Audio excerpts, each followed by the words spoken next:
the event. It's very interesting event today because the senior Professor Sukri and my brother Mr. Tohirin from Jakarta will be to share the I think it's very special topik. Jadi topik ini sangat berat, Prof, kata kawan-kawan ni. Karena ini sebuah kajian yang luar biasa menyangkut wakaf dan borderless pula lagi. Untuk diketahui oleh Prof dan juga Dr. Tohirin, ALC ini sudah kemarin sudah 275 episod selama 1,5 tahun sejak COVID. Kita mempunyai 5 itinerary.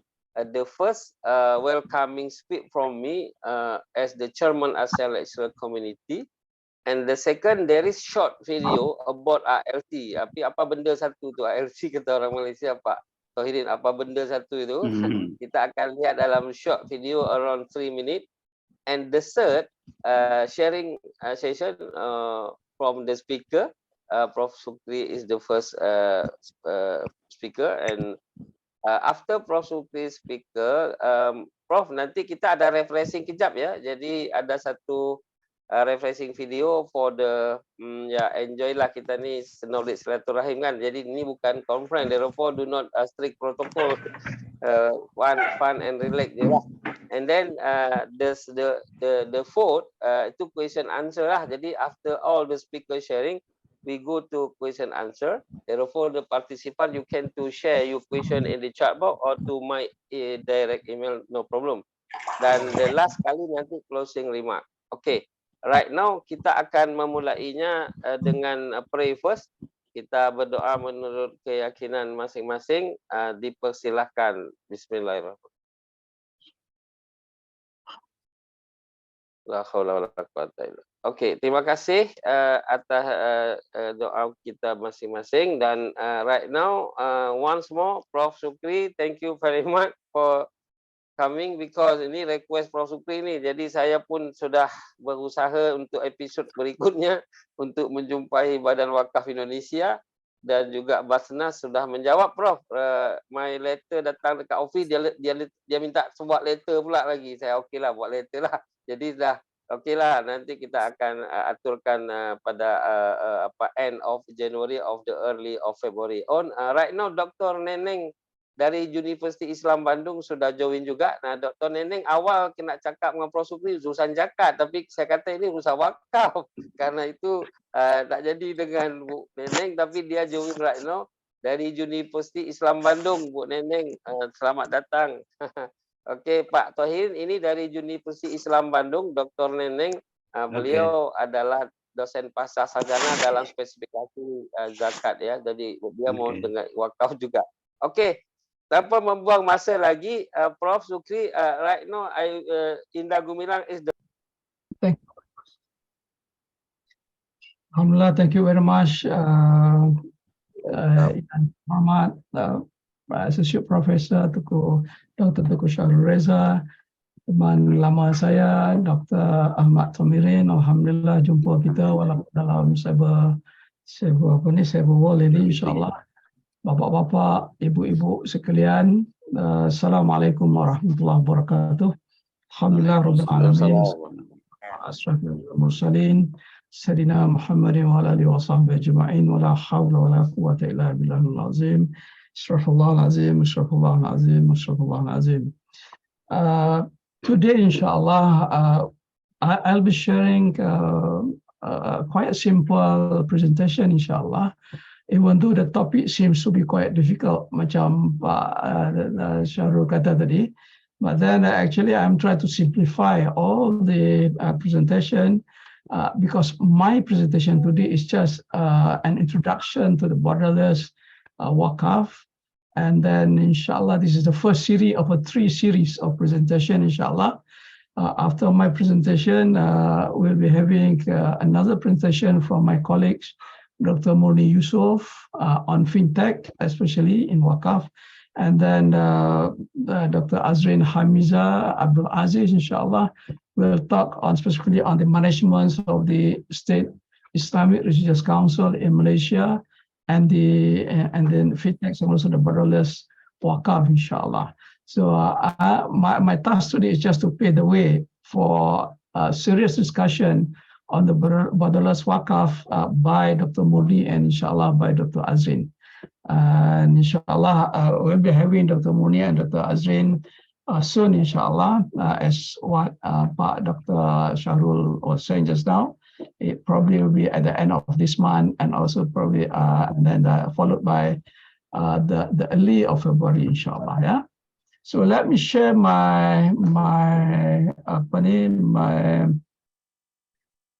presenter, my PowerPoint. Yes, my PowerPoint, inshallah, so that you can easily follow the lecture. Boleh nampak Pak Dr. Shahrul? Okay, very clear, very clear, very clear. Alhamdulillah. So the topics of my presentation today is the emergence of borderless Waqf and its implication on Waqf authorities, inshallah. And then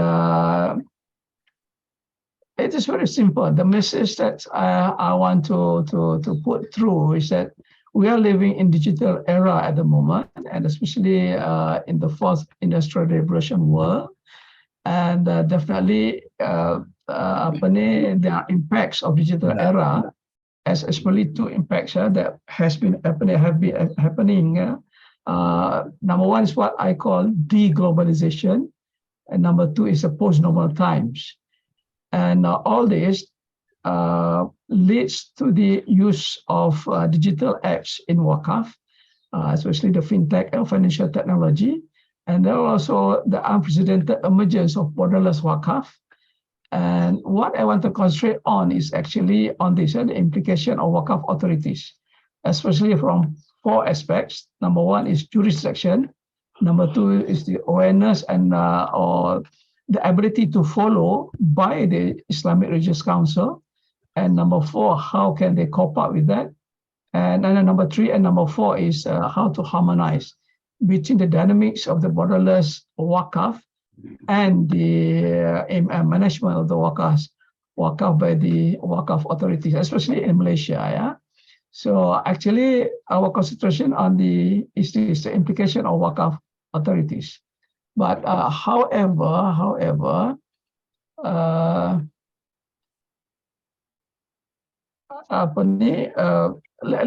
we discuss a little bit very briefly. What is the meaning of the digital era? It is very simple. Digital era is characterized by technology yang menambahkan, increases the speed and breadth of knowledge turnover within the economy and society. So it eased our life, and then also speed up the breadth of knowledge for us, inshallah. And then there comes digital revolution, especially at the beginning there are mechanical and analog electronic technology, but later on followed by digital computers, digital application, all that. And moving from analog to digital, that is called that goes to the fourth industrial revolution. So the consequences of the digital era, as I have said just now, there are at least two implications, two consequences. Number one is the usage of the artificial intelligence. The AI leads to the fourth industrial revolution, but then the fourth industrial revolution leads to the deglobalization or the end of globalization. This is quite interesting because previously globalization happens when the multinational corporation, especially from the first world, came searching in the third world countries for cheap labor so that the cost of production can be minimized and profit can be maximized. So most of the multinational corporations go out of their own countries to find cheap labor and also to have minimized cost of production. But then now at the moment, what is happening is the other way around. Because of the artificial intelligence and the digital era, they found that actually it is cheaper to use the artificial intelligence instead of using their cheap labor. It is more cheaper to use artificial intelligence to produce some things rather than to use the lever. They found out that artificial intelligence is much more cheaper in their own countries. So many of the multinational corporation go back to their own countries. That's why globalization in physical form do not happen very much as opposed to the previous one, because they came back, they returned back to their own countries, used the artificial intelligence, even though there are still globalization in the sense of the digital era, using the digital apparatus, but then physically globalization tends to end. So actually, when we talk about our future, we're not worrying about facing the globalization anymore, as defined by the previous phenomenon. But what we should think now is the deglobalization consequences of it. Yeah, meaning that how the artificial intelligence entails with anything, whether it is good or not. Yeah, but there came a theory, especially by Ziauddin Sadar, which he called the post-normal times. Yeah, and post-normal times is quite interesting juga. Ini artificial intelligence. When I say artificial intelligence, it refers to artificial intelligence, data science, learning machine, automated algorithms, analytics data, quantum, and all sorts of things. Yeah, and then they were saying that algorithms will become our new boss. One day in the future, very near future, it is not human beings becomes a boss, but instead the algorithms will become the new boss, and drones will become the future machine, which will determine whatever that we do. And in fact, now, even though in say for instance in developing a piece of land, and then building constructions of building also was done by drones rather than by human beings. And definitely robotics also beats human intuitions. Definitely, I mean, I hope most probably that all of us have heard of robotics by the name of Sophia. Ya, Sophia ni orang perempuan dicipta dengan begitu rupa, and then dia beats the human intuitions. Akhirnya Arab Saudi recognize Sophia as dia punya warga negara, and then there are a lot of people. I mean, there are people kawin dengan so-called kawin robotics dengan Sophia, because Sophia can entertain a man like a wife entertaining her husband. But then one thing, the advantage is that Sophia hasn't got the jealousness, the cemburu. So robotik ini dia tak cemburu, akan boleh layan semua perkara. This is happening now by the using of artificial intelligence. And then the fourth industrial revolution, probably many of us have known this, inshallah. The end of globalization I've talked just now. But this is the things, the four post-normal times. You see, this theory, post-normal times, has been developed and has been introduced, especially by Ziauddin Sadar and his groups, before the comings of the COVID-19. At that time, they were saying that the characteristics of the society at that time is very uncertain, and there are rapid changes of everything, and then also realignment of power and upheaval of chaotic behavior. So the world is very chaotic, and the main forces is because of the complexity of the society, the complexity of the economic, socio-political, and all that, and chaos. And there are a lot of contradiction between each other, whether between party politics or between society and all that. And then all these characteristics and also main forces start to change the phenomena of the atmosphere that we are facing. And all orthodoxies start to die, but then new ones have not yet emerged. So what is meant by post-normal times is that there is a period in between the period where the old orthodoxies are dying, and new ones have not yet emerged, and nothing really makes sense. Anything can happen. and then we cannot making sense of anything that happened. Then now we are hanging between no longer emerge of the new orthodoxies, but then not yet, and therefore the situation is very unstable. And after the introduction of the theory, then came COVID-19.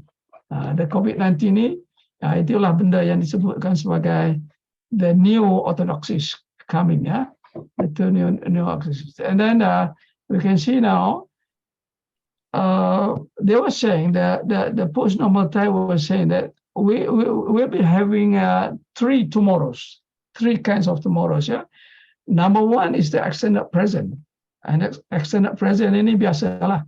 When we get used to it, and then when it is just an extension of the what we are facing now, or we'll be having the second tomorrow, which is called familiar futures. The new feature, but we're still familiar with all that kind of features. But then the most probably surprising is the unthought futures, meaning that the futures which we are not able to think, we don't expect that to happen, and then it has been happening. Misalnya contohnya kan, we don't expect that we will be having a COVID-19, which not only befall onto one country, but also almost the whole world was facing the suffer of the COVID-19, and that's really unprecedented. Kita tak sangka benda itu berlaku, and then this is what meant by the unthought futures. COVID-19 is just one. The second one is the fintech. I'm sure that probably 10 or 20 years ago, many of us were not thinking of having the facilities of the fintechs, to facilitate the programs of Waqf, Zakat, and other businesses transactions, or all that. So fintech is one which I regard as the unthought features that has been mentioned in the post-normal times. So now let's go to the fintech. What do you mean by fintech? This is very simple. The meaning of the fintech is that is the integration between digital technology and finance. So how technology are used to facilitate the finance activities. The objective is just to enhance and automate the use and delivery of financial services to consumer and businesses. Dia punya tools ini the istilah yang mereka pakai: blockchain technology, artificial intelligence, machine learning, and other big data functions like robotic processing, automation, dan bagai-bagai lagi lah. Dia punya instruments payments, credit, savings, remittances, insurance, and so forth. The elements that they are using within that fintech is the digital lending, the payments, blockchain, and digital wealth management. And software yang diorang pakai antaranya ialah machine learning, artificial intelligence, business intelligence, and biometrics. This is a very brief explanation of what we call the financial technology of fintech. This is quite interesting. If we compare the existence of fintech in Indonesia and Malaysia, it seems that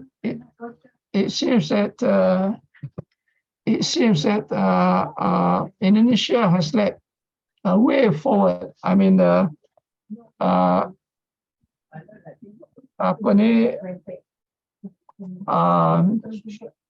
Indonesia has led the existence of fintech. For instance, in Indonesia, late 2021,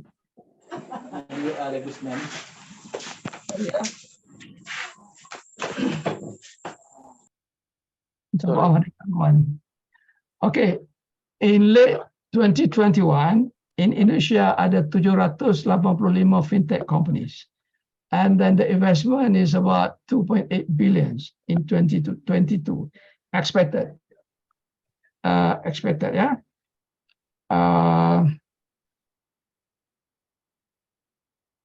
And then It is a 75% increase from 2021. As compared to Malaysia, in 2021, we have only 294 fintech companies. It is growing, cannot doubt that it is growing. It is growing at 27%. And there are about, from that 294 fintech companies, there are 60 companies which deals with the payments, 55 with the lending, 43 with the e-wallets, 32 with the insurtech, 29 with remittances, 25 with wealth tech, and then, and this is quite interesting, 16 Islamic companies dealing with Islamic transaction.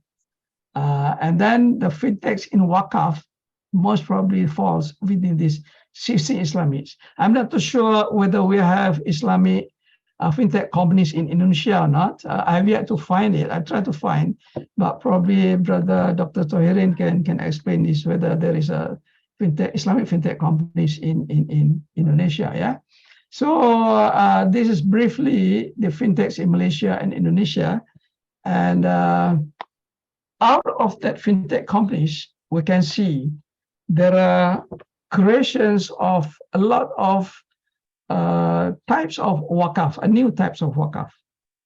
We came to understand that actually we have 3 normal types of Waqf: Waqf Khairi, public Waqf; Waqf Al, family Waqf; and also Waqf Mushtahrak, the public and family Waqf. This is the 3 basic types of Waqf. But then when fintech were introduced, many organizations have created the kinds, the various kinds of new types of Waqf, which is cash Waqf, which deals with education, water, and health Waqf; the corporate Waqf; the Sukuk Waqf; the micro Waqf; solar Waqf; Quran Waqf; funeral management set Waqf; and in Malaysia we have the ASNB, Amanah Saham Nasional Berhad Waqf. And there are a lot more. But I've just mentioned about 11.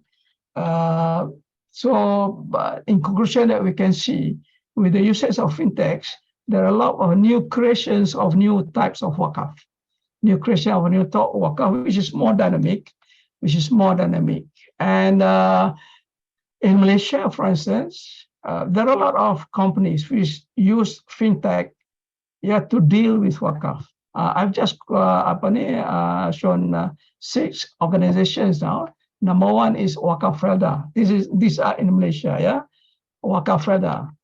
Waqf Felda, they got the permission from the State Islamic Religious Council, and they're registered as limited company. This is quite interesting. They do not register as Waqf organization, but more on the limited company. And then Labuan International Waqf Foundation, which is very quite dynamic. It is an Islamic private foundation. This is very interesting also because they register as foundation, not as a Waqf organization.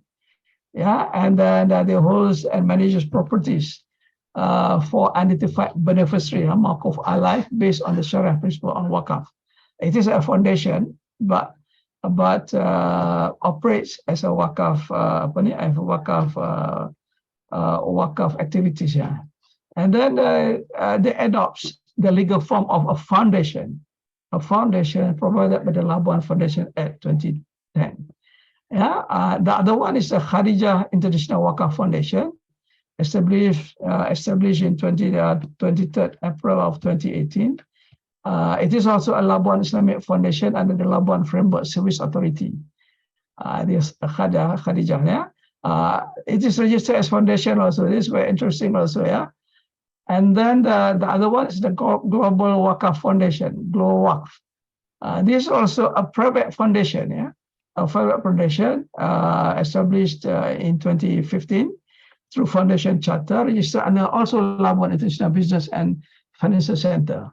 Probably one wonders why Labuan International Waqf Foundation, Khadijah International Waqf Foundation, and Global Waqf Foundation registered in Labuan.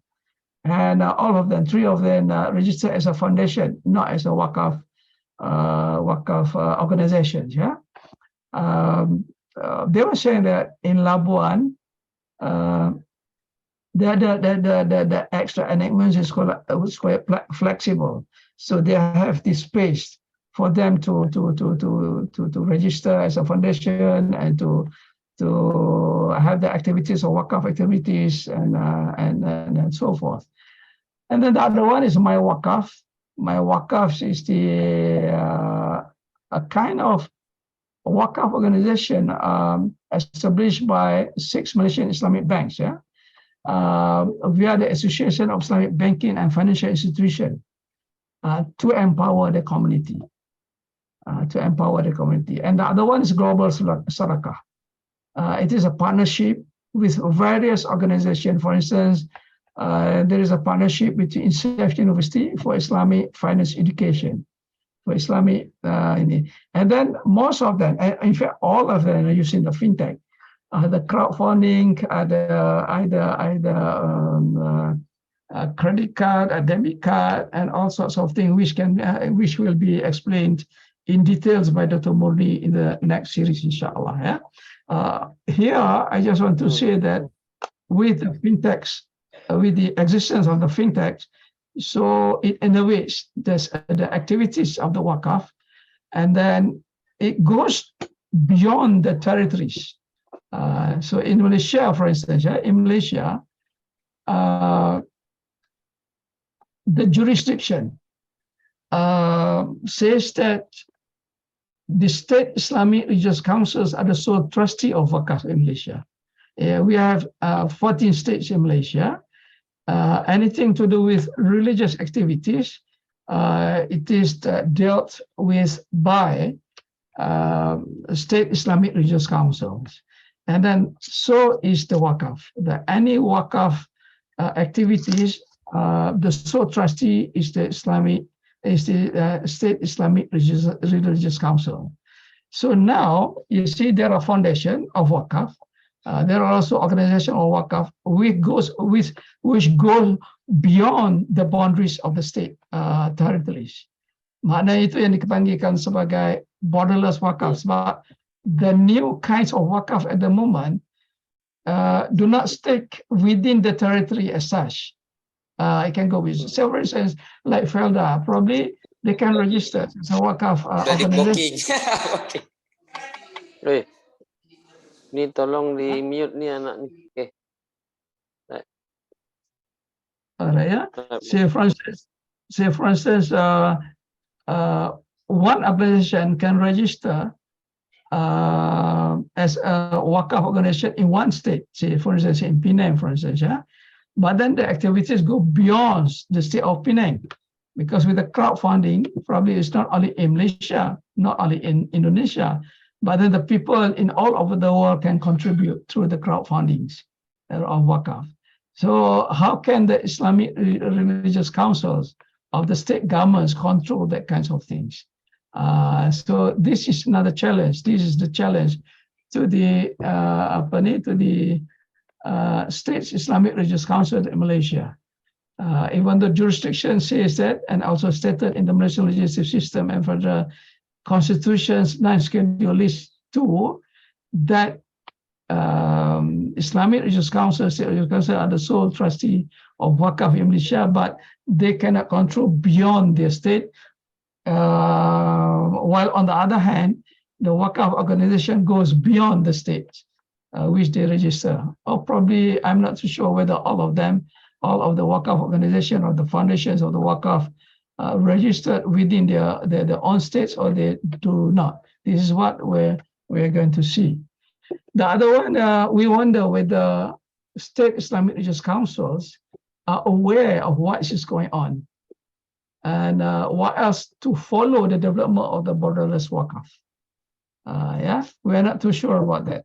I think from our conversation with some of the officers of the State Islamic Religious Council, they're saying that actually they are aware of what is going on, and they are following what is going on with the borderless Waqf, but so far they're not sure whether they can cope up.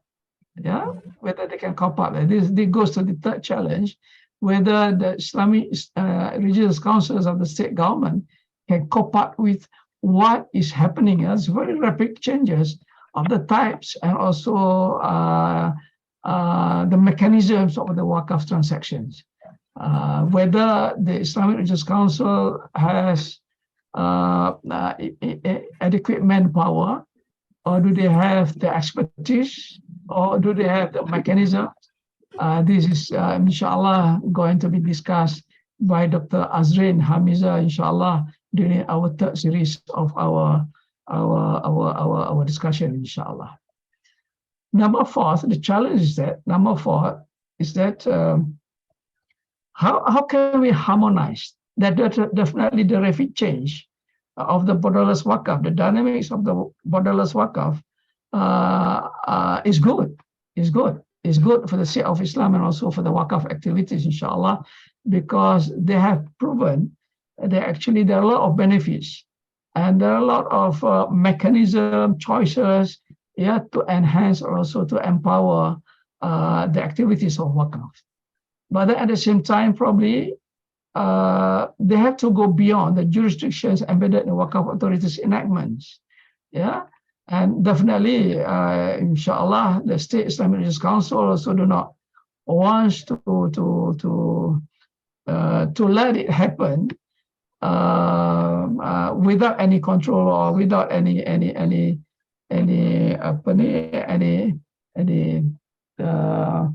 monitoring systems by the State Islamic Religious Council.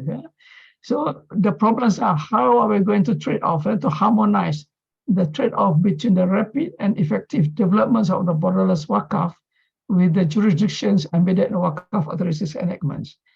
This is a challenge for us, and we at ISDEF, our Center for Islamic Development Management at University of Science Malaysia in Penang, we are trying to think how to develop a manual or procedures or whatever that can harmonize between the two, because we want to see the rapid and effective developments of the borderless Waqf on one hand, but on the other hand, we want also them to stick to the jurisdiction embedded in Waqf authorities enactments, controlled and monitored by the State Islamic Religious Council.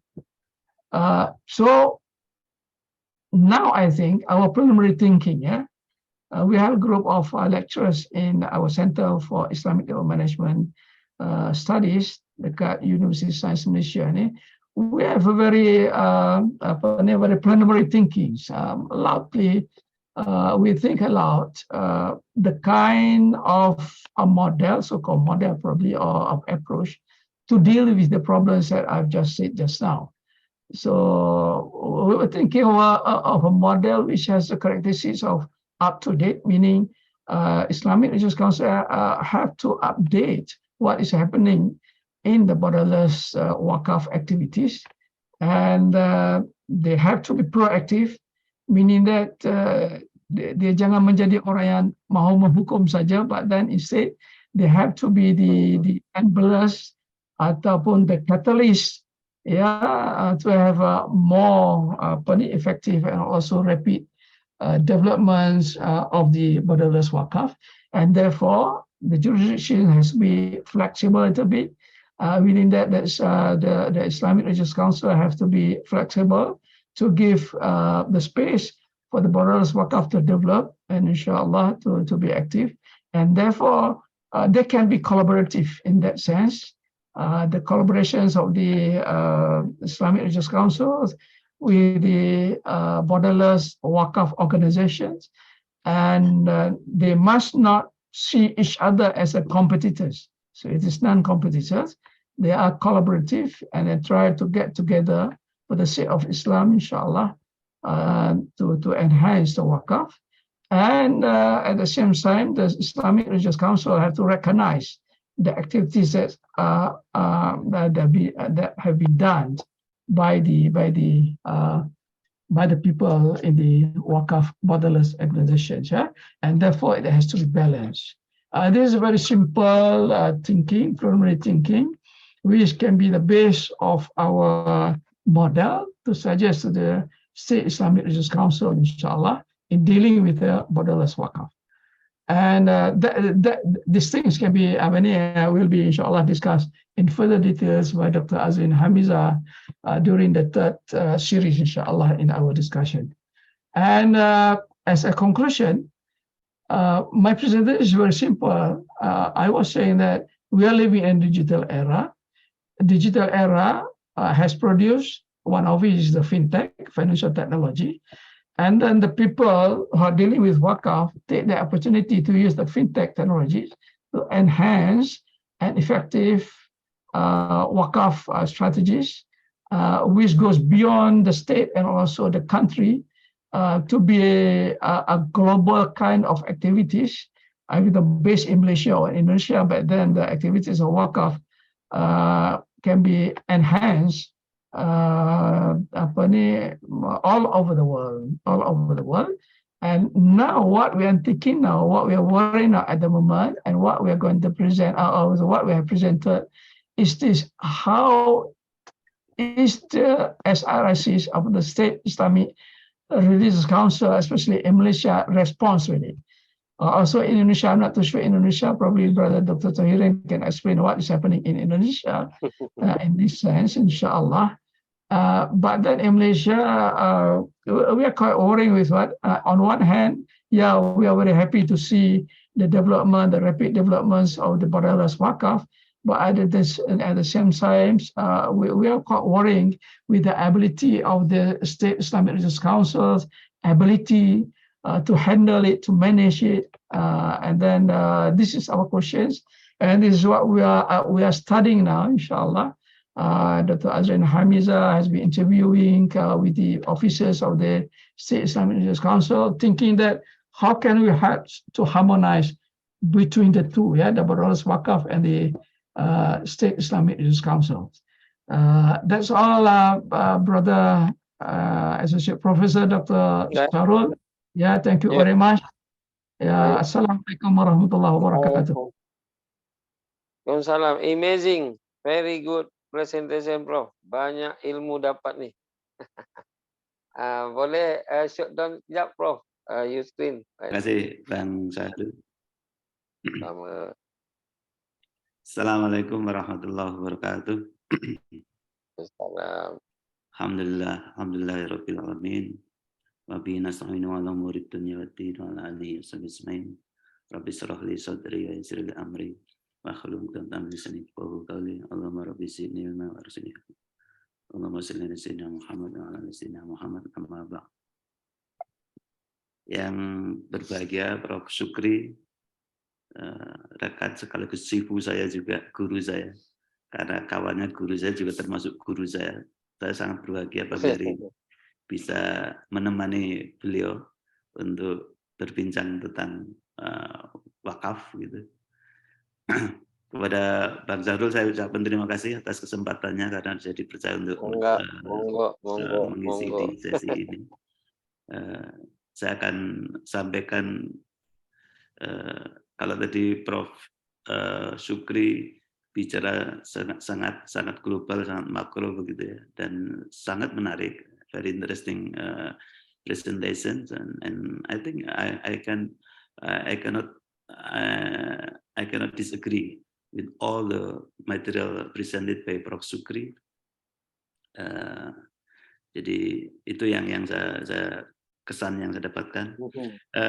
Bapak dan Ibu sekalian yang saya hormati, perkenankan saya share screen ini. Jadi kalau tadi Prof Sukri ya, bicara secara global, sudah jelas, saya bicara sangat mikro. Sorry. Oke. Screen-nya sangat jelas, Mas. Gimana? Screen-nya sangat jelas. Screen-nya sangat jelas ya. Oke, alhamdulillah. Let me briefly describe the material I want to share with all of you. I go to very unique, not really very unique, but very micro instrument in here, which is applied by government of Indonesia since 2021, if I'm not mistaken, which is called as Cash Waqf Link Sukuk, CWLS, and its socioeconomic impact, I think. So I think this one considered to be the first. It is also a positive initiative from the government of Indonesia to help this, developing the set of cash waqf, especially cash waqf, not just waqf, but cash waqf. Waqf in the form of money in monetary terms. So as we know, up to now, the government already released or issued 3 serial SW001, SW002, and SW003. In this presentation, I will share with all of you the first series, which is SW001. But before we go further, I think this is the theoretical background of the cash waqf concept. It is cash waqf is a type of movable waqf. Like other waqf, the purpose of the waqf is to provide service to mankind by establishing waqf in the form of money, not only using money, but in the form of money. And in recent development, I think it could be considered that cash waqf is relatively new, even though it has a long journey of history, noted in especially in the Ottoman Empire, as we know from the perspective of history. But in contemporary practices, yeah, it could be considered as a relatively new method.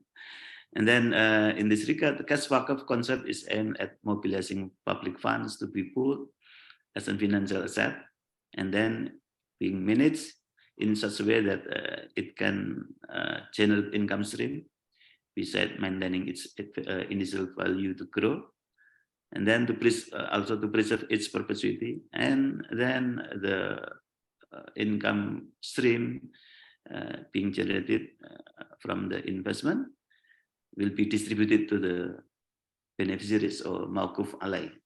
Okay. So therefore, in this concept, there are 3 important steps in waqf organization and management. The first one is how to mobilize, and then the second one is how to utilize the pool fund to generate income as much as possible, and then the last one is how to distribute the income to the beneficiaries of the mawquf alai.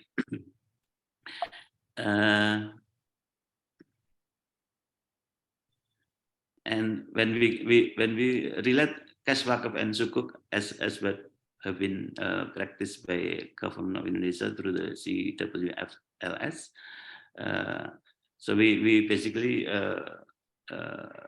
blended between cash waqf and the sukuk. As we know, this is the definitions of sukuk according to AOIV. Sukuk is certificates of equal value representing undivided shares in ownership of tangible asset, usufruct and service, or in the ownership or set of project or special investment activity. Well, Mukhlisin and Mustafida studied on how to combine cash waqf in Indonesia utilizing NB and also POCR analysis, while Oppi and Ragibi found that waqf sukuk could be a solution for public finance deficit. In this regard, like what have been done by the government of Indonesia, some of the in general, sukuk being issued by the government of Indonesia also aim at financing the government budgeted fees by project. Many projects being established by government financed through issuance of sukuk to be sold to the public in Indonesia. And this one is the mechanisms of cash waqf link sukuk. From the start, here is the waqf. The waqf can be categorized into 2: temporary waqf and perpetual waqf or permanent waqf. So the waqf fund from the waqf being paid to the LKS PBU, Lembaga Keuangan Syariah Pelaksana Wakaf Uang, and also non-LKS PBU. And then this agent will put through the memorandum of understanding to the mutawali. In this regard, mutawali will act as a muwakil for the agent here. And then number 3, the money from the waqf being put by Mutawali, and then Mutawali in the Indonesian Waqf Board, yeah? And then between Indonesian Waqf Board sign an agreement on Waqf terms with the Ministry of Finance, in which the Ministry of Finance will issue the sukuk or SPS, and in this regard is the cash Waqf link sukuk SWR 001. So there is a transaction of sukuk between Indonesian Waqf Board and Ministry of Finance, and then this proceed from Waqf fund will be utilized to finance the infrastructure financing in many infrastructure types. Could be building for school, education purposes, and also other types of infrastructure. And then from issuing this, the Ministry of Finance provide the reward in the form of coupon in some level to some, and then the coupon will be distributed to the Indonesian Waqf Board, and then Indonesian Waqf Board will be distributed to the agent or to the Nazir. Coupon distribution based on MOU and principle. And then the coupon here, this is the beneficiary, the types of beneficiary, which is quite interesting here. The coupon is allocated for social project. Okay, so this is the beneficiaries in here. For example, poor people who needs many assistance, financial assistance, economic assistance, or social assistance can be met by the resources from the coupon of the cash Waqf link sukuk here. So this basically the short mechanisms of CWLS that being conducted by Ministry of Finance and also Indonesian Waqf Board. So this is the characteristics of SW001, which is CWLS. The value, nominal value is around 50 billion rupiah, 50 billions 8.9. And then the types of instrument is non-tradable, cannot be traded. The contract being used is wakala, and then the yield for the return is 6.15%. And then the coupon rate fixed 5% annually, and then the date of issue 10 March of 2020, and then the maturity supposed to be on March 2025, according to this record. So these are the characteristics of the SW001. And then this is the list of the investors of sukuk SW001.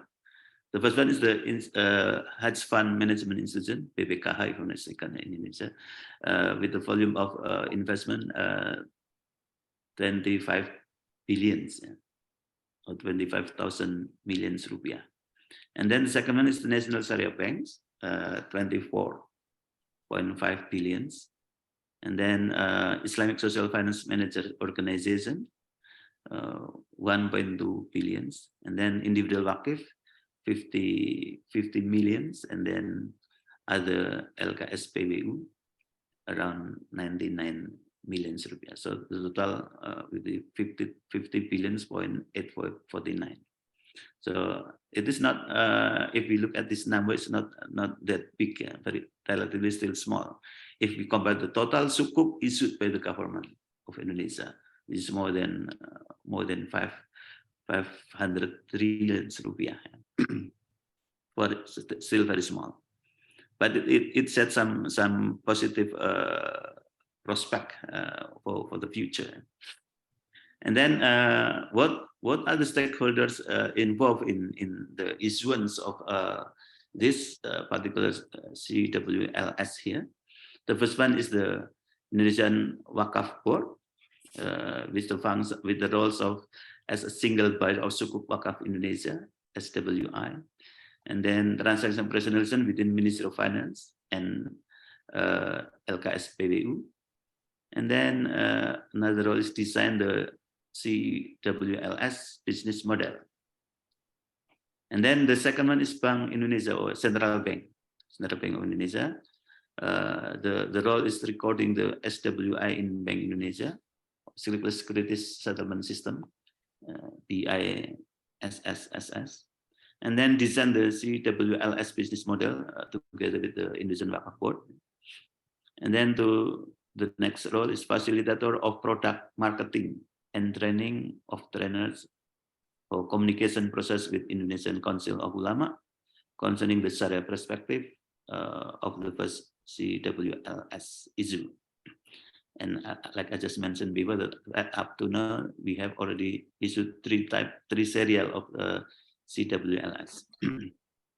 And then the next stakeholder is the Ministry of Finance, which is the player role as issuer of the SWI, Sukuk Waqf Indonesia. And then also another role is design the CWLS business model together with the previous stakeholders.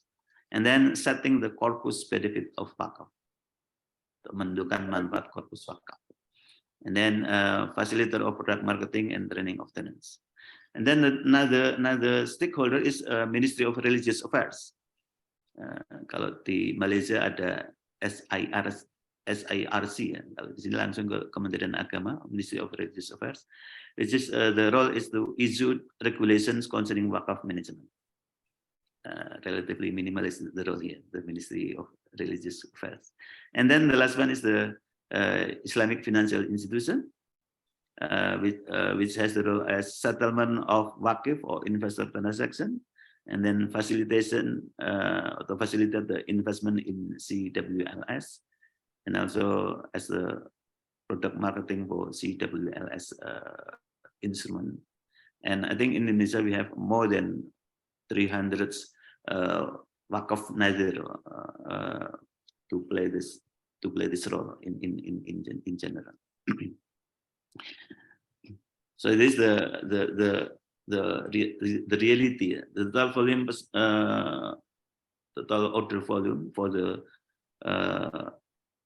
Waqf CWLS serial 1, which is 14,911 million rupiah, with the total Waqf 1,041, consisting of 1,037 individual Waqf and 4 institutional Waqf. And this retail CWLS series SWR001 is one of government efforts in accelerating Indonesian Islamic financial market deepening through cash Waqf, even though the volume is considered to be still very low. But it can be developed further and to be enhanced in the future, as long as the culture of Waqf can be developed at the same time. And then this is the Nazir that we have in functioning of return distribution program for SWR001. We have the first one. We have Yayasan Bangun Sejahtera Mitra Umat, yang BSM Umat. It used to be owned by Yayasan Bank Syariah Mari, maybe the name is mentioning that. For example, the types of the program.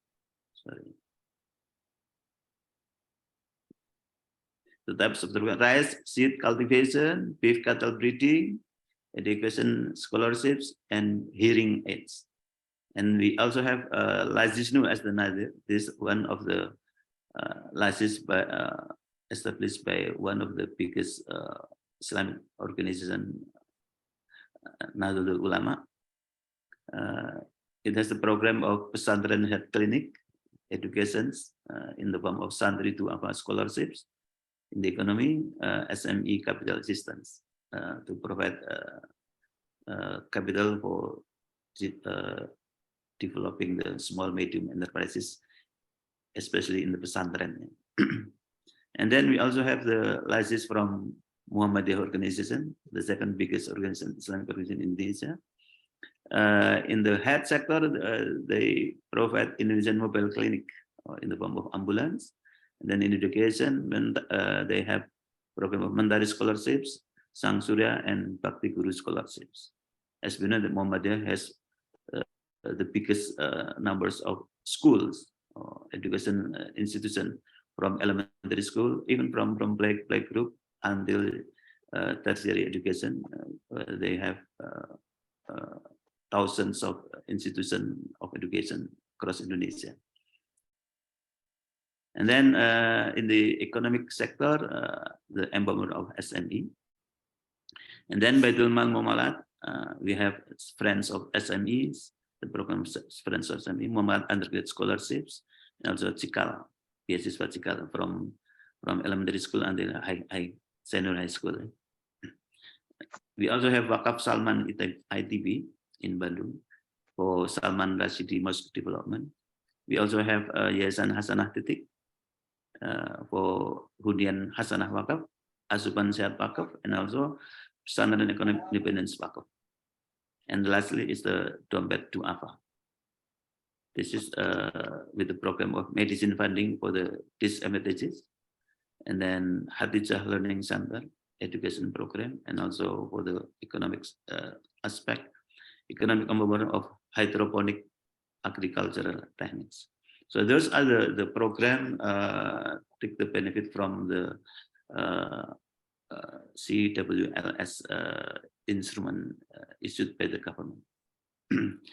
So I think that's all my presentation. But before I end the presentation, I will provide some information concerning the question from Prof. Sukri. I think Prof. Sukri, in Indonesia, I think we already have some or quite many institutes of Fintech Syariah. The one that I am familiar with is the Amanah Fintech Syariah. They consider to be the first one in Indonesia, and it works very, very, very well. Besides being saved by what we call Indonesia pinjol, pinjol online, pinjaman online, which is unregistered, which is creating very, very bad impact on the fintech institution in Indonesia. So we have that kind of institution doing very well. And then in terms of the connected with the topics by Prof. Sukri in terms of borderless Waqf. As long as I know that Indonesian Waqf Board already something like put the regulation, not really formal regulation, but they divide make the division in terms of if there is any transaction of international cross-border transaction of Waqf, that's the jobs of the Indonesian Waqf Board. But other across the countries in Indonesia only deal with the domestic Waqf transaction only. So that's the maybe not to. So we don't find any complexities yet. But I understood that in terms of the harmonization of regulation across border, it will be matter very seriously in the future. And also the dispute on the jurisdictions of the authority among countries, and also we said that potential problem. I can understand that the potential socio-economic impact of borderless Waqf will be very huge, because of the nature of Waqf, which is the perpetuity nature of the asset. Waqf asset is the most important distinctive feature of the Waqf.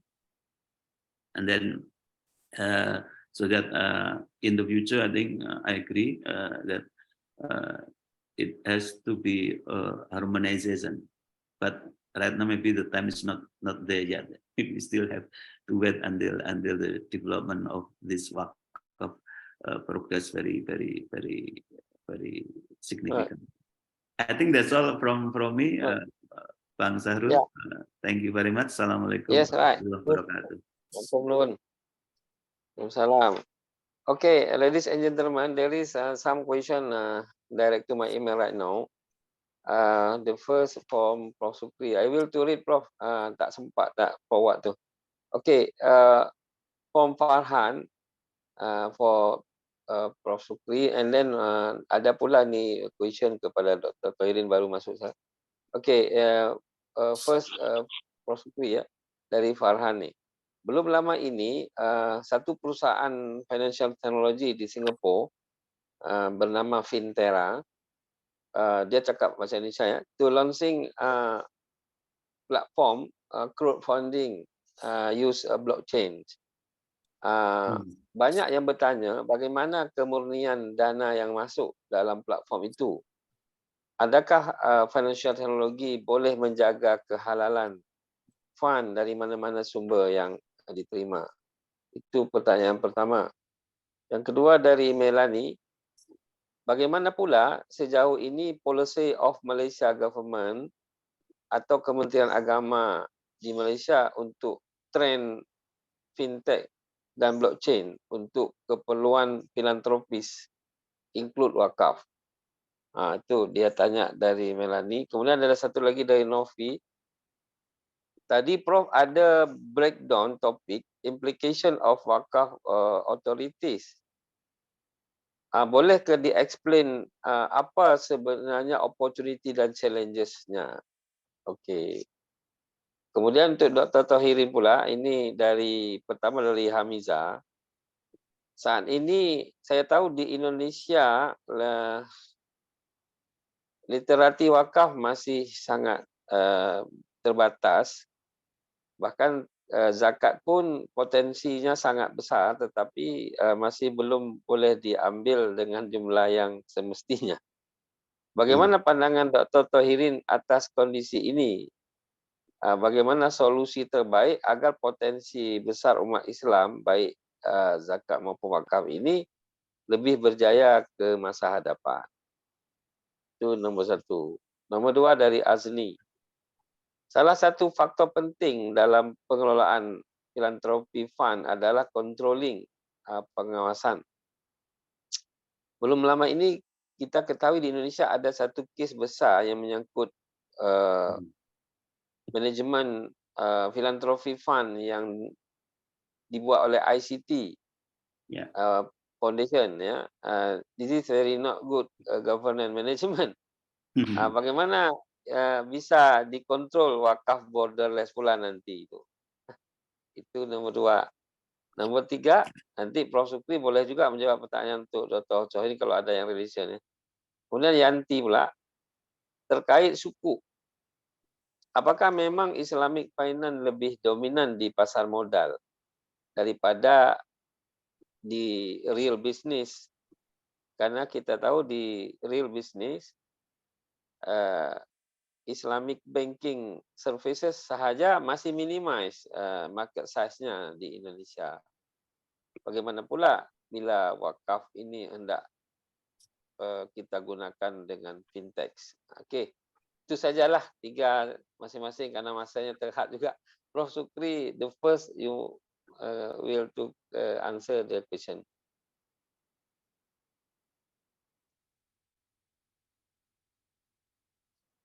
Boleh di-unmute, Prof?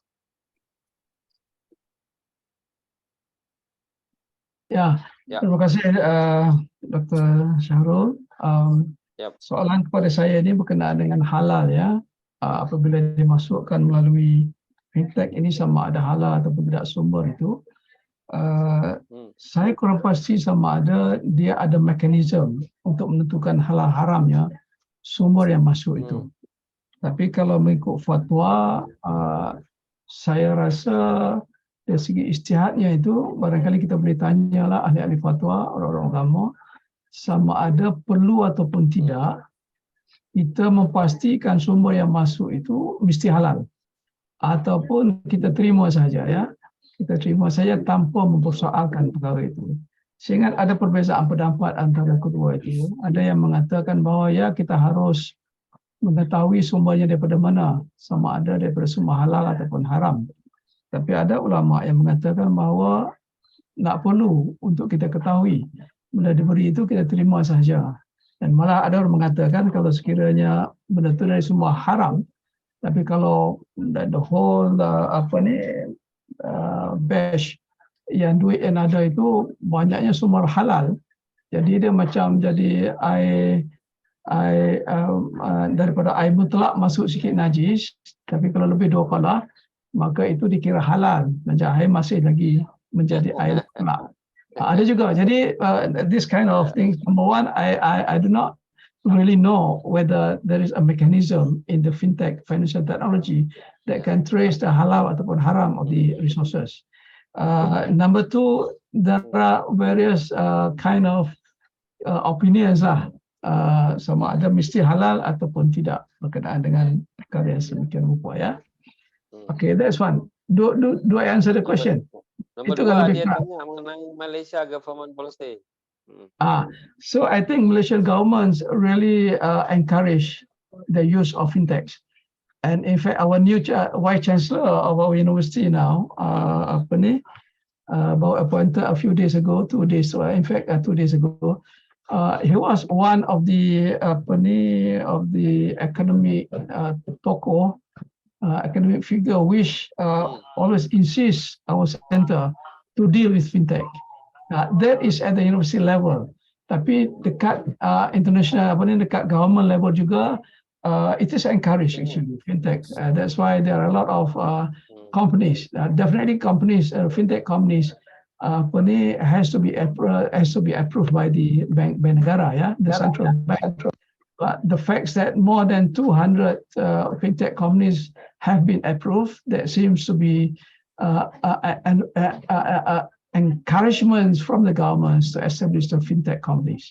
So I don't see any problems from the perspective of Malaysian government to encourage the fintech companies.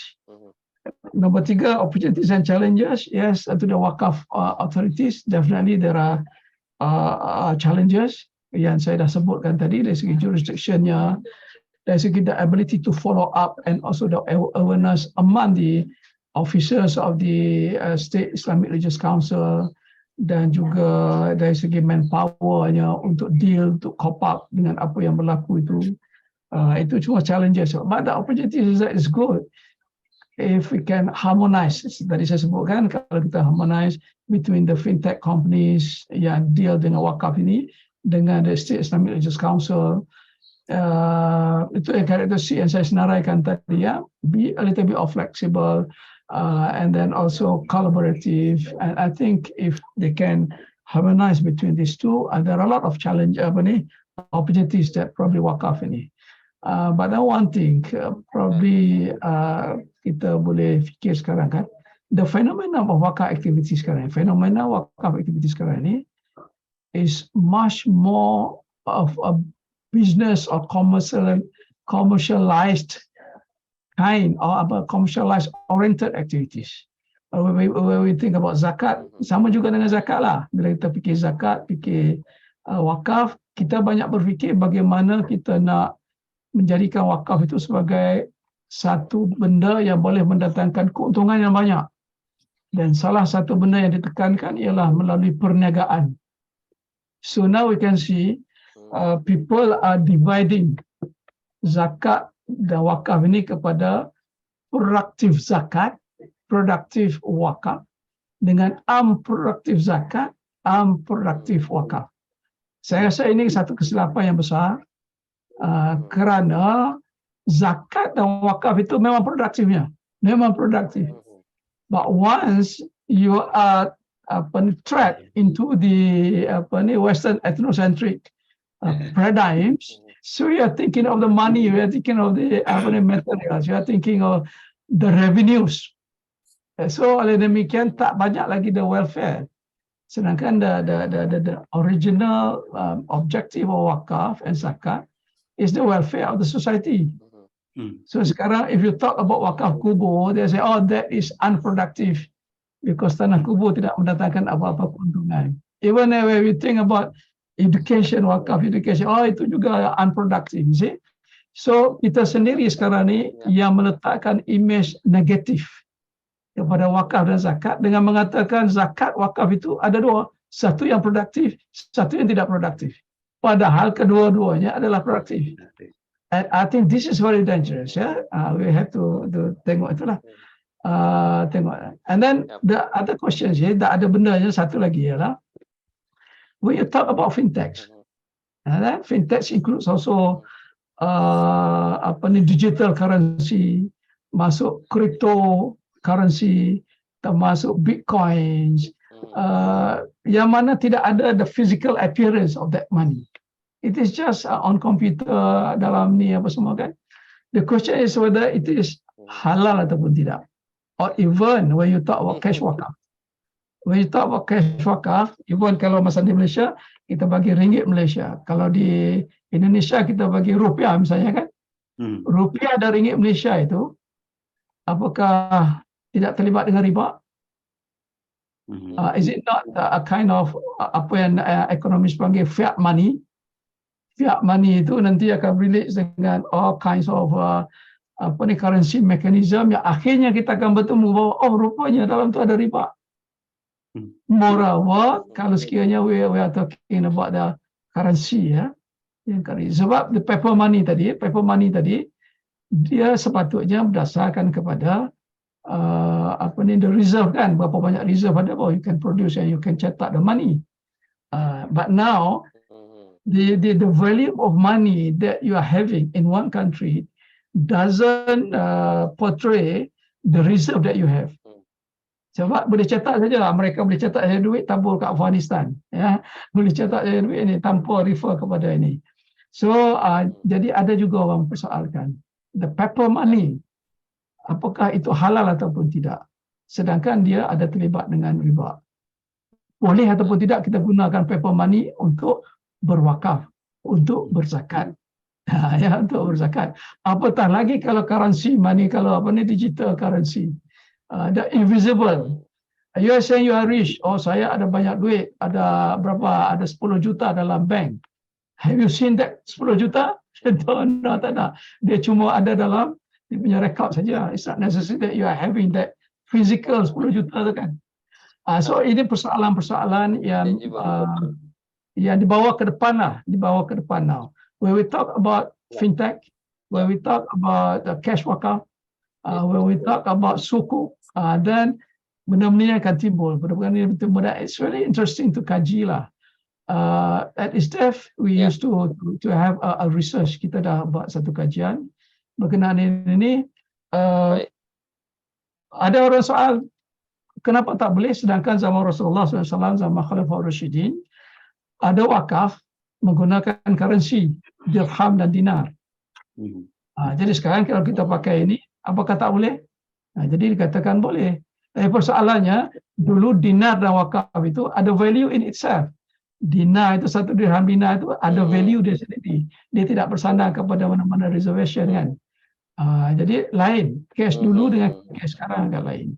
Tapi ada juga yang ulama mengatakan berdasarkan kepada maslahah umum, maslahah umat, maka itu diharuskan. Harus ini bukan harus Indonesia ya, bukan wajib. Harusnya harus Malaysia, artinya dibolehkan sementara kita mempunyai currency yang tak terlibat dengan riba. So ke depan lagi, kalau misalnya kita nak buat kajian dengan fintech dan ini, tengok the kinds of the currency, the kinds of transaction that we're using, the tools, the instruments, the elements within that, sama ada dia tak terlibat dengan riba ataupun tidak. Wallahu alam. Terima kasih. Okay.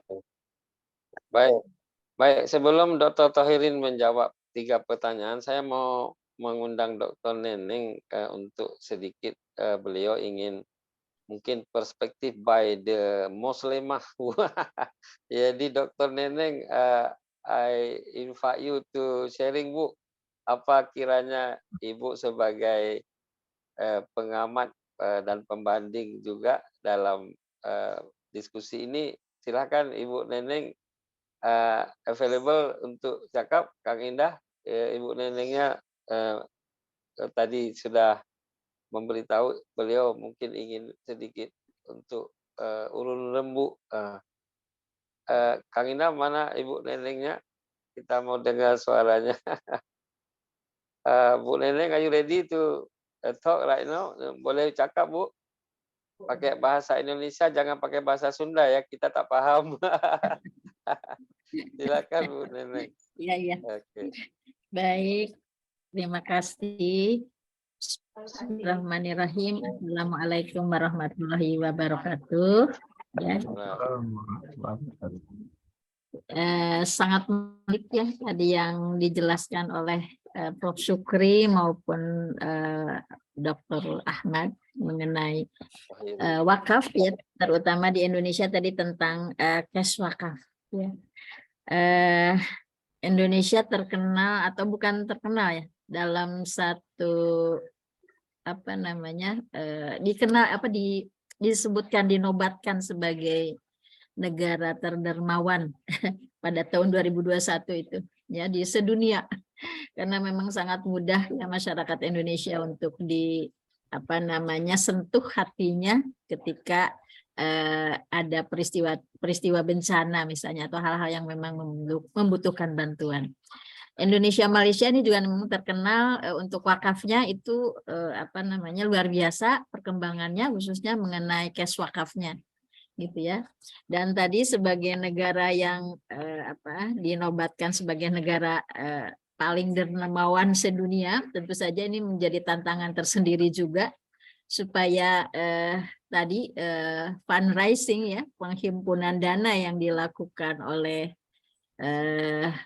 bisa siapa saja gitu ya, baik kelembagaan maupun perorangan. Nah, ini juga bisa lebih teratur, lebih tertib gitu ya. Jadi persoalan regulasi juga menjadi tantangan tersendiri untuk masalah pengelolaan wakaf ini. Dalam penelitian saya misalnya mengenai zakat produktif, kebetulan antara wakaf dengan zakat kan memiliki perbedaan. Wakaf relatif lebih fleksibel ya, terutama di dalam penggunaannya, di dalam pemanfaatannya, di dalam penyalurannya. Sementara kalau zakat itu kan sudah ada 8 asnaf gitu sesuai Taubah ayat 60.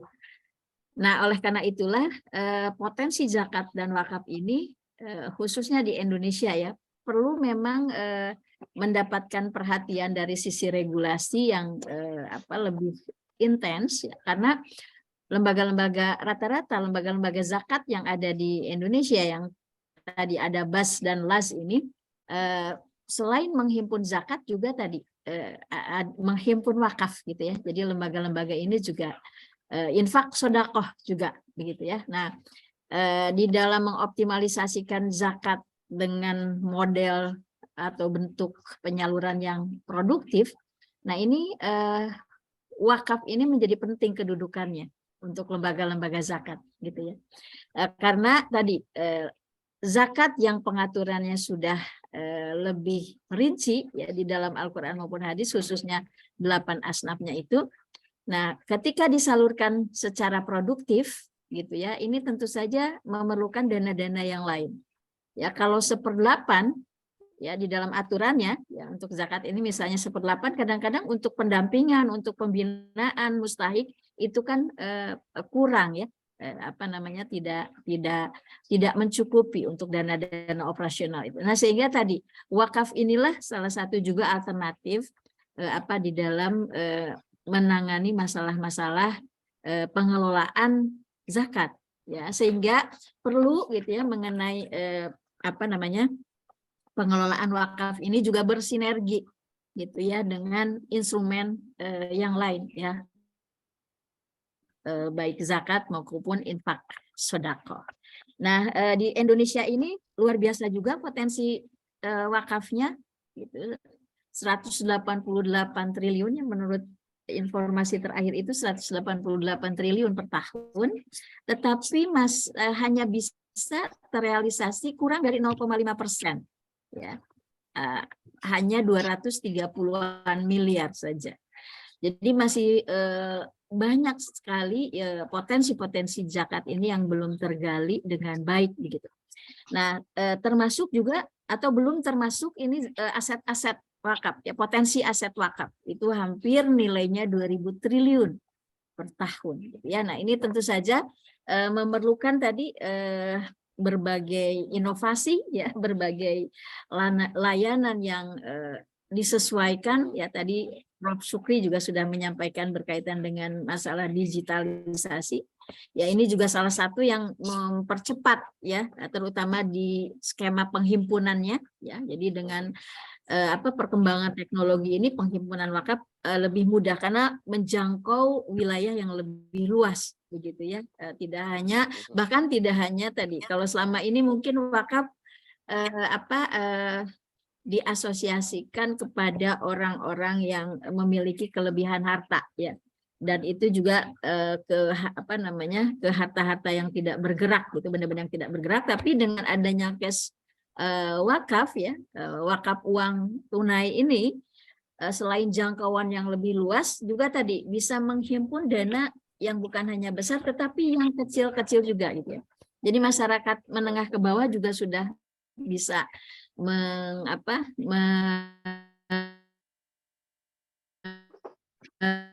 menikmati fasilitas dan terus pahalanya mengalir, begitu ya. Nah ini bisa juga didapatkan oleh masyarakat kecil dengan wakaf-wakaf teknologi informasi atau digitalisasi. Nah, jadi mudah-mudahan. Walaupun demikian tantangannya memang berat, begitu ya.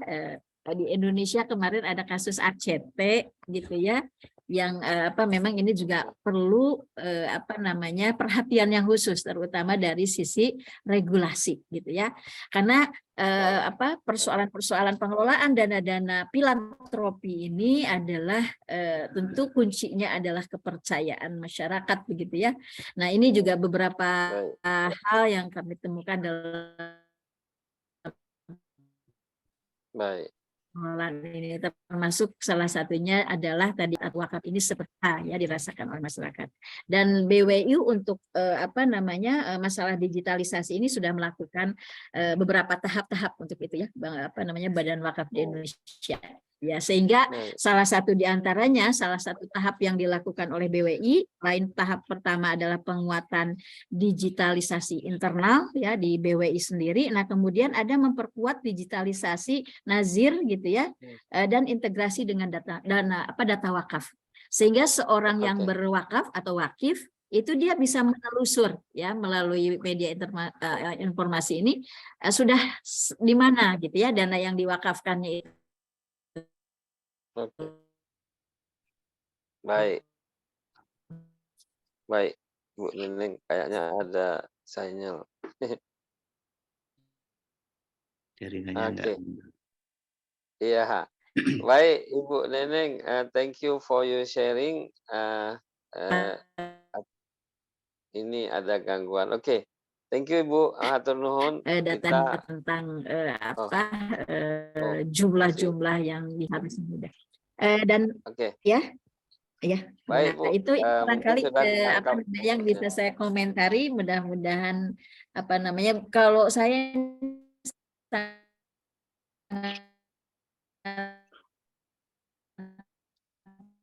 sinyalnya. Baik. Bermanfaat sekali tadi yang saya dapat. Ya. Nanti saya akan beri dari dua narasumber ini. Ya Bu, nanti saya akan beri akses kepada kedua beliau. Nanti mungkin ada research collaboration grant dengan Unisba atau macam-mana dengan UII juga. Jadi kita akan continue collaboration. Oke, thank you Bu. Sekali lagi hatur nuhun. Mas atau Ence Thohir, sila tiga pertanyaan tadi untuk dijawab dalam masa yang. Oke. Terima kasih Bang Sarul. Terima kasih atas pertanyaan dari from Hamiza and from Ali. In terms of literacy of Waqf, which is still very restricted, but this is a big challenge for us in Indonesia especially. But Indonesian Waqf Board take very good role in always promoting the concept of Waqf across the countries by conducting many seminar, symposium, very in routine way to increase to enhance the literacy of Waqf design. So I'm optimistic about this. And in terms of the solution for one of the modern solution is the how to regulate to formulate the regulation which is preventive in the sense that it can drive the it can prevent any misdeed from occurring. Yeah. So regulation need to be stringent, more stringent, yeah. So that especially because it is the regulation of Waqf asset, yeah, which has to be preserved or to be maintained all the time or forever. Yeah. So this needs a very delicate and comprehensive regulations. And from Brother Asmi, how to control the case like ACT from happenings. Yeah. Again, this is also related to the regulation in terms of the who is eligible to organize this kind of fundraising from the community, and how to allocate the funds properly. It is also another challenge as we know that in social media we found for example platform Kita Bisa, if anything bad happen and then from Kita Bisa everybody donate some amount of money within very short period of time, the money can be collected completely and then being given to the victims of any bad event, things like that. Meaning that, like Bunaneng said, that Indonesian people is very dermawan, very generous. Yeah. So that is why if we look at the statistical measure, yeah, Indonesia still considered to be relatively poor country. But when we talk about the happiness index, yeah, human happiness index, Indonesia considered to be the relatively in high position or in terms of happiness. That might be due to the attributed to the generosity of the peoples of Indonesia or Muslim people in general. And then again, in terms of the Islamic financial is more dominant or not in than compared to the real business sector. Yeah, I think we have learned in macro class, for example, that the equilibrium condition, for example, savings should be equal to investment as equal to I. Whenever it is not equal, then problem happens in the economy. So I think under the under the Islamic financial system, it can drive that the equilibrium can be achieved much more easily because every resources in the financial system will be transmitted into the real business sector, so that it will have the very significant contribution. It will establish very close connectedness. The degree of connectedness will be very strong or higher than the one in conventional economic system. So due to the, for example, we have the profit loss sharing mechanism. We also have the zakat and wakaf system, something like that. It ensures that the connectedness between financial sector and real sector will be relatively strongly warranted. I think that's all my answer, Pak. I wish I answered the question. Thank you, Aurel. Prof. Sukri, before closing remark, I nak bagi tahu sikit true story about halal haram boleh diguna untuk untuk umum, untuk umat. Ini berlaku dulu di Jakarta. The first MB Jakarta, Governor, di sini dikenali, mungkin Prof pernah dengar namanya Ali Sadikin. Dia sudah wafat kan. Jadi Ali Sadikin ni Prof menggunakan uang judi yang kayak Genting Highland punya itu. Dekat Indonesia dulu ada macam Genting Highland pada masa itu kan. Itu kalau tak silap saya letaknya di Ancol ke dekat mana situ. Jadi dia kata ini jalan Tamrin Sudirman ni saya bangun dengan tax of judi itu center tu lah. Jadi ulama-ulama di Jakarta tu sudah bising, sudah heboh. Kenapa digunakan wang judi buat jalan katanya macam-macam. Dia protes lah, kata Gubernur Ali Sadikin, ini jalan dibangun dengan dana dari taxation of judi center, jadi ulama tak payah lewat jalan sini, lewat jalan lain saja. Jadi dia kata macam itu, Prof. Jadi you kena pergi lewat jalan lain saja, jalan ni jangan you lewat. Jadi dia nak kata tak adalah perkara hal-hal penyangkut public utility. Ini kan bukan personal. Jadi kira-kira macam itu Prof Sukri tadi kata ni, apakah ada pendapat tu. Jadi ada dulu macam itu. Jadi itu telah menjadi sebuah memori masa itu. Ulama-ulama tak payah lewat jalan ni lah. Ni bangun pakai judi. Itu satu perkara. Okay Prof, before that Ibu Dr. Neneng tadi bagi tahu about operation cost for the philanthropist of management. Saya bagi tahu bahawa dompet duafa itu pernah explain bahawa mereka menggunakan 12% daripada yang dia terima, around hampir 100 miliar, jadi kira-kira 30 juta ringgit dalam satu tahun. Itu dia kata asnaf amilin kan, dia sebagai organizer, Bu Neneng. Jadi mereka guna 12% itu atau 1/8 dalam operational cost mereka. Tapi dalam beberapa supporting operational mereka boleh menggunakan untuk asnaf fisabilillah, untuk mengirim barangnya dan sebagainya. Itu hanya informasi yang pernah saya dengar dari mereka. Okay, Prof Sukri, the closing remark right now around 5 minutes ataupun 7 minit, sila. Ya, terima kasih Pak Dr. Syahrul. Alhamdulillah saya gembira berada dalam majlis ini. InsyaAllah ada persamaan pendapat, ada ilmu baru yang saya dapat. Alhamdulillah. Satu perkara yang saya nampak ada tekanan, ada nampak yang ditekankan. Bila mahu mengatasi apa jua masalah, kita banyak bercakap, mencadangkan berkenaan dengan regulation. Saya rasa pada pendapat saya regulasi saja tidak cukup, kerana di seluruh dunia banyak regulation tetapi masih ramai lagi orang yang langgar regulation itu.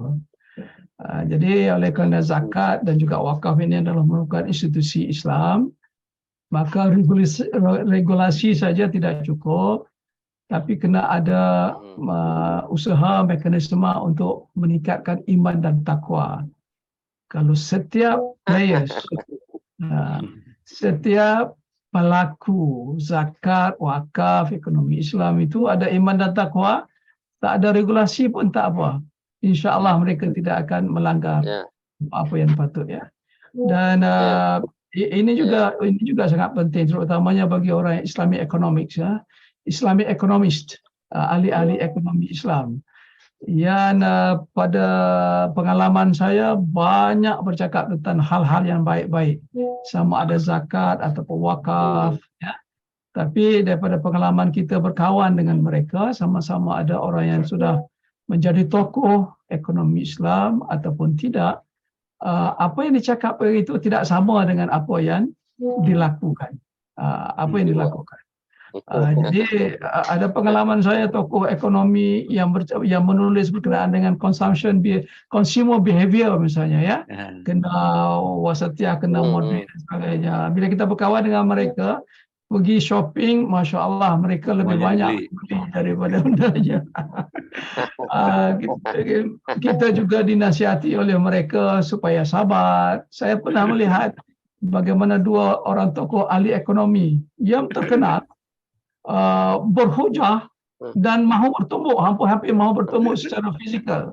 Saya lihat, saya terkejut, Masya Allah. Ya, jadi saya rasa begini aja. Kalau sekiranya Pak Dr. Thohirin, Ibu Neneng bercakap pasal zakat, jangan lupa untuk tekankan bahawa the actors of zakat dan juga wakaf itu, ya, orang yang mengajar, orang yang menjadi pensyarah, menjadi dosen itu kena tekankan kepada siswa-siswa kita, kena selaraskan antara apa yang dicakap dengan apa yang dibuat. Kadang-kadang ramai ahli-ahli wakaf yang bercakap bergegar-gegar, tetapi dia sendiri pun tak berwakaf pun. Dia cuma bercakap bagaimana mau berwakaf, bagaimana. Tapi saya nampak, dia ni bila dia berwakaf, tak nampak pun dia berwakaf. Jadi ini yang saya sebut sebagai sebagai namanya jarkoni, Prof, itu, Bro. apa ya? Nama dia jarkoni. Oh, jarkoni, apa itu maksudnya? Bisa ngajar, tidak bisa ngelakoni. Ya, Jawa bilang gitu. Ya, ini saya namakan ini sebagai knowledge practice dichotomy. Knowledge practice, maknanya perpisahan, dichotomy antara pengetahuan dengan apa yang diamalkan. Nah, oleh demikian regulasi macam mana pun tak jadi. Jadi kena ada meningkatkan insya-Allah susah. Terima kasih atas opportunity ini, Pak Dr. Syah. Sama-sama. Sama-sama. Terima kasih. Kemarin ada berkaitan dengan iman takwa itu, Prof. Sekarang ramai bercakap cyber security for the protect of financial technology and so on gitu. Cyber security, tapi yang belum ada iman security. Jadi cyber security ini yang guna itu orang juga, jadi kena iman security ya, Dr. Thohirin ya. Boleh sambung, Pasal Pak? sudah secure tuh, Bang. Silakan, Pak. Ini kalau saya berbincang dengan Mas Warsono, dia sudah bicara urusan atas, Pak. Tadi dia bilang oleh Pak Prof. Sukri. Mungkin Mas Thohirin nak closing macam mana, sila. Oke, terima kasih Bang Sarul. Jadi saya sependapat dengan Prof. Sukri tadi.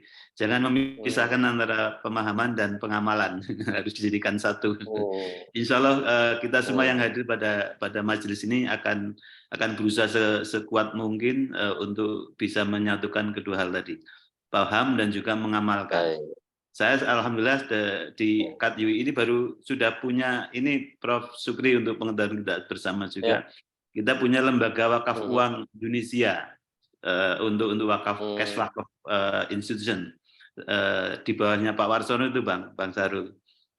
Sejauh ini sudah lumayan dapat 260-an juta rupiah sementara. Masih very small numbers, tapi sudah kita mulai, Prof. Mudah-mudahan nanti akan semakin besar. Saya kira itu saja. Terima kasih. Assalamualaikum warahmatullahi wabarakatuh. Waalaikumsalam. Thank you very much, Ibu Neneng. Kapan waktu undang-undang Prof. Sukri dan juga